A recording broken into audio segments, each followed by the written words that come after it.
Quixadá, 3 de abril de 1976. O agricultor Luiz Barroso Fernandes foi abduzido, sequestrado por um disco voador. Por volta das 6 da manhã, ele ia de carroça para a fazenda onde trabalhava. Foi quando, de repente, avistou um objeto no céu. Ele ouviu um barulho como se fosse um enxame de abelhas. Aí ele olhou para os lados, um lado para o outro, e não viu nada.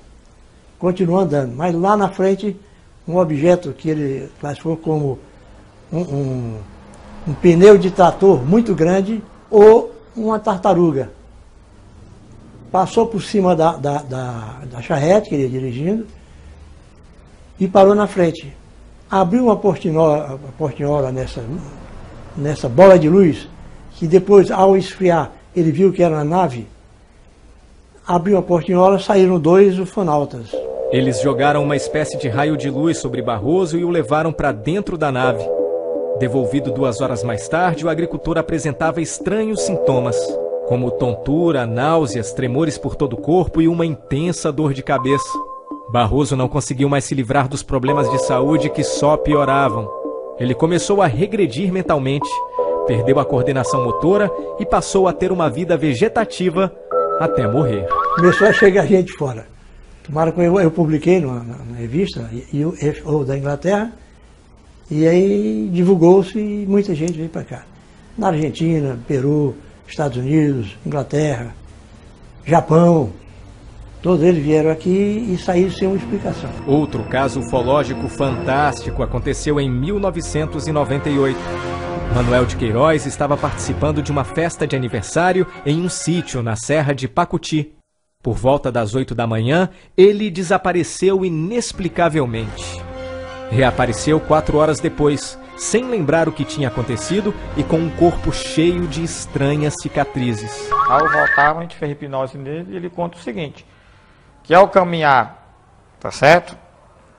Numa vereda, que ele chama vereda, que é um caminhozinho, né, de terra e mato, aí ele disse com a luz, primeiro ele escutou uma explosão, tipo transformador, pum!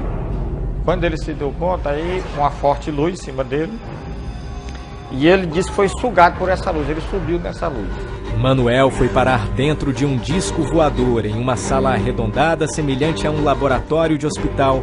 Estava paralisado, deitado em uma maca e sobre seu corpo um aparelho emitia vários raios que o percorriam de uma ponta a outra.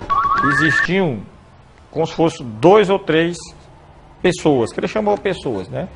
Só que essas pessoas eram pequenas, entendendo? Cabeça um pouco grande, mais magras, meio pálidas.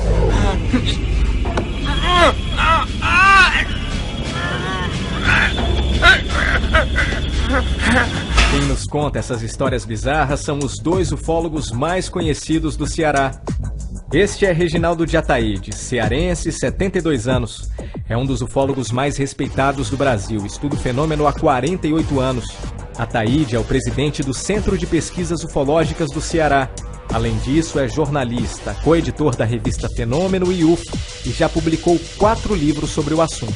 Então você já está satisfeito com as pesquisas que você fez? Comparado com os outros pesquisadores, o nosso centro de pesquisa é o primeiro do Brasil. Este outro ufólogo que também garante a veracidade dos discos voadores é José Agobar Peixoto.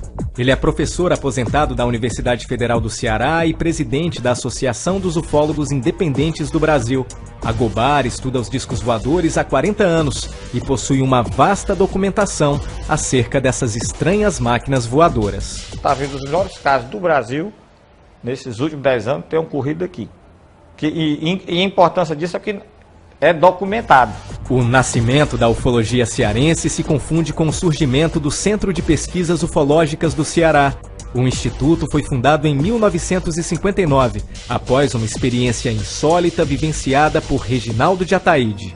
Na quinta-feira, que antecedeu a Semana Santa de 1959, Ataíde e mais 2 amigos viajavam do Crato à Fortaleza. Por volta das 8h30 da noite, o motor do jipe parou de funcionar repentinamente. Ao saírem do carro, eles avistaram poucos metros acima uma estranha máquina voadora, que envolvia o automóvel em um círculo de luz. Aí eu olhei para cima e vi um objeto parecido com uma bacia, bacia de aproximadamente 3 a 5 metros, não dá para a gente saber o tamanho mais ou menos, porque é emocionante, você fica... Então, olhei e disse, ô Zé de Souza, senhor Anísio, olhe para cima. Aí eles olharam, aí ficaram boquiabertos. O senhor Anísio estava fumando um cigarro e comia o cigarro. Então, e o outro ficou, retrovade, Satanás, retrovade, Satanás. Isso é coisa do cão, né? E eu fiquei pasmo, né, olhando aquele negócio. Eu tinha terminado o científico, ia fazer o vestibular. Aí fiquei olhando assim, um troço impressionante, não se falava em disco voador naquele tempo. Quando o OVNI desapareceu, o carro voltou a funcionar e os três prosseguiram viagem. Ao chegarem a Quixaramubim, algumas pessoas estavam nas ruas olhando uma luz que fazia evoluções no céu. Chegando lá na frente, encontramos o Dr. Ponte Neto, médico cirurgião, uma parente da Raquel de Queiroz, mais 2 pessoas, 3 pessoas, olhando as evoluções de uma bola de luz. Então nós atribuímos aquele objeto àquela bola de luz que estava fazendo a acrobacia lá em cima, né? E ficamos que é isso, que não é coisa e tal. O Ponte Neto, rapaz, isso não é da Terra, não tem nada na Terra que faça isso. E eu também acho.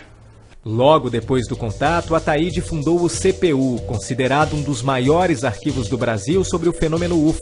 O centro reúne 312 associados, dos quais 11 realizam pesquisas de campo e já tiveram algum contato com extraterrestres. Era uma nave bem grande, talvez assim uns 8 metros de diâmetro, né? Eu olhando assim para ela e vi que era uma nave, fiquei gelado ali, colado mesmo na areia. Quando eu desci até a calçada, tá entendendo? Aí a nave se afastou um pouco, né? Ela afastou e saiu um cone de luz de dentro. Fez... Eu vi tudo que estava dentro daquela luz, formiguinha, tá entendendo? As formigas até cresceram, tá entendendo? Dentro dessa luz. Eu vi as pedrinhas, tudinho, as formigas andando, e aquela coisa, eu fiquei admirado, olhei para aquilo ali e de repente, quando eu estava debaixo da nave, quase debaixo. De repente, tá entendendo? Ela apaga tudo e some.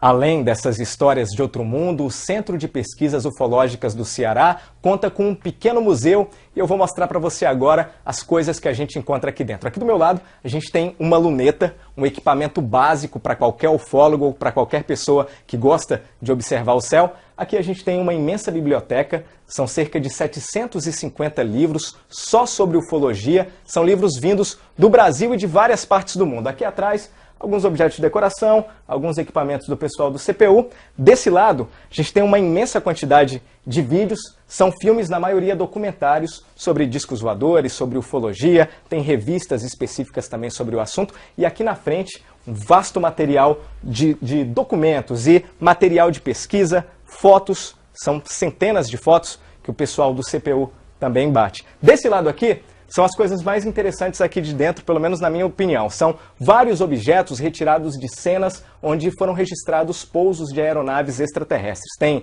pedaços de madeira, tem pedaços de rocha, tem até água, enfim, são coisas retiradas de cenas onde foram registradas naves. E o mais impressionante, o mais interessante que a gente tem aqui, são esses 2 pedacinhos de metal que os ufólogos aqui do CPU juram ser fragmentos de discos voadores. O número de casos envolvendo UFOs no Ceará é realmente impressionante.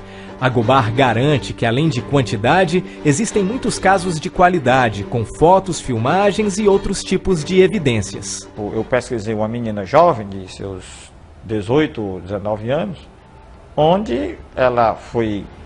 Os ETs entraram lá, possivelmente no apartamento dela, e fizeram um trabalho desse de colher algum material biológico. Já o Centro de Pesquisas Ufológicas do Ceará tem 3.418 casos catalogados em 48 anos de atuação.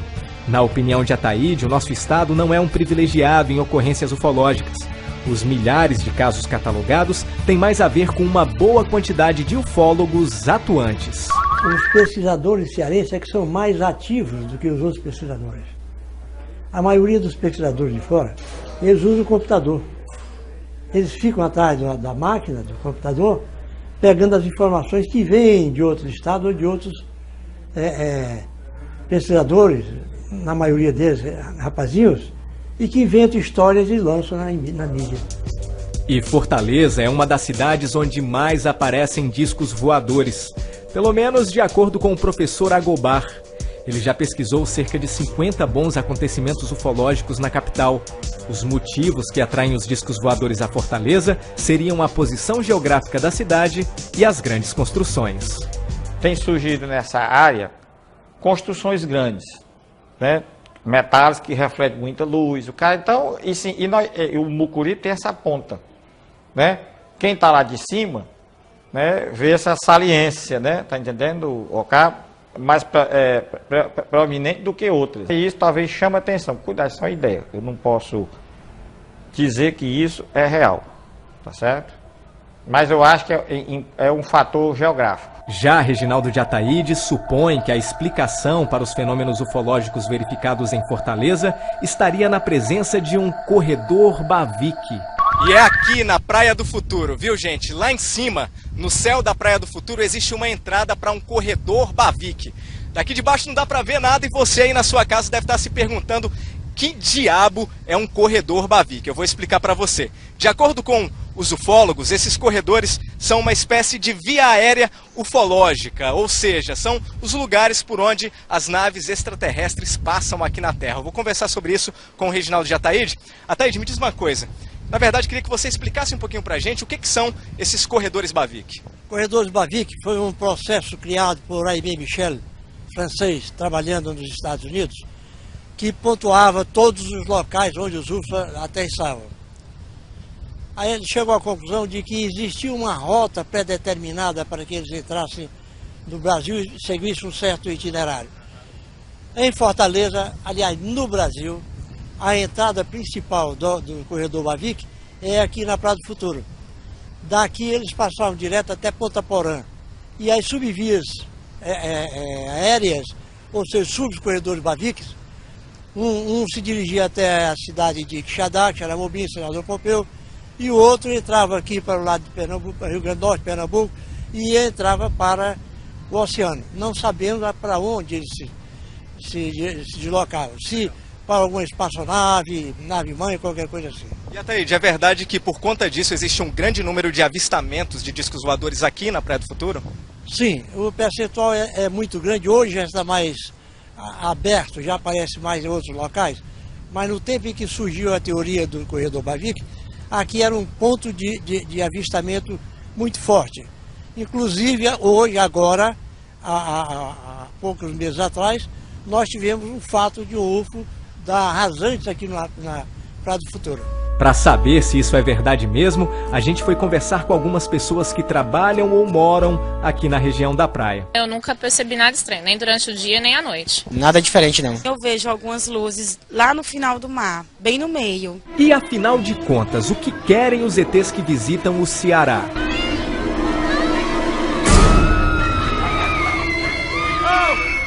Experiência científica seria um motivo principal das viagens dos ufonautas.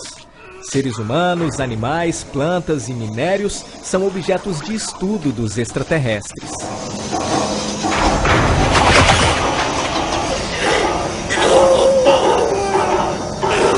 O interesse deles é mais o quê? É material biológico das pessoas, né? Tá certo? A parte que chama genética, né?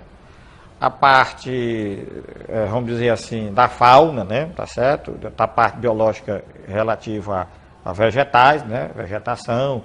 E tem uma parte que é importante, que é o caso de Santa Quitéria e talvez Quixadá. A parte mineralogia, que também é a serra que dá para Sobral. Um último fato revelado pelos ufólogos que chama bastante atenção são as chamadas ondas ufológicas. Mais ou menos de 10 em 10 anos, há um período onde a quantidade de casos é assustadoramente maior do que o normal. Pelos cálculos dos ufólogos cearenses, isso está prestes a acontecer. Nós estamos entrando num ciclo desse, porque nos últimos 4 ou 5 meses, foram avistados aqui no Ceará, principalmente, vários UFOs, inclusive filmados e fotografados.